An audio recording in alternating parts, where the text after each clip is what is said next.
The Food Pantry Network of Licking County has one mission: to make sure no one in the area goes hungry. The network is actually a cooperative that coordinates almost 36 pantries in the area.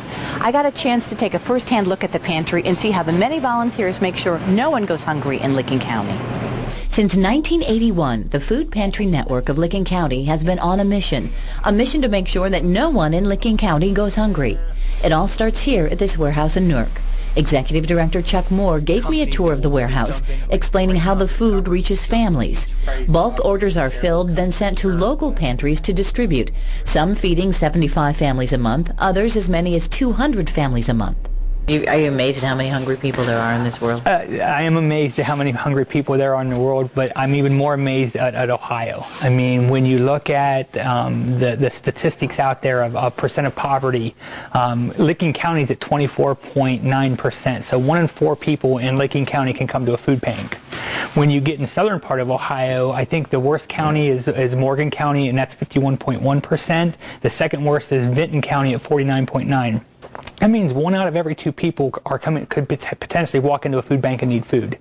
So yeah, it's, you know, you hear about third world countries and this and that, and we have hunger right here. The Food Pantry Network finds food for distribution from many places: the Mid-OHio Foodbank, local grocers, food drives by churches, schools, and businesses, and state dollars are allowing Ohio farmers to harvest food that otherwise would go unused.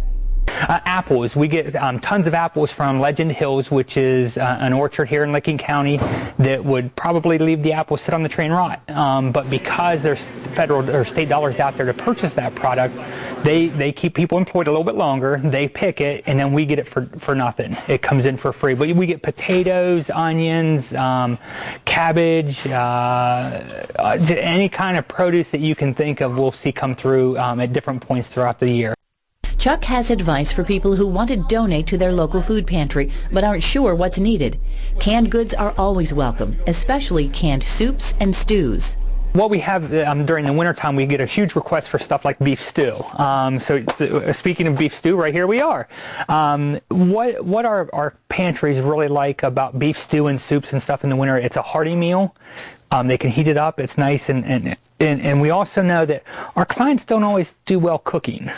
So having beef stew or beef ravioli or hot soups that they can really just kind of heat up, throw in a bowl, put in a microwave, nuke it a little bit, pull it back out.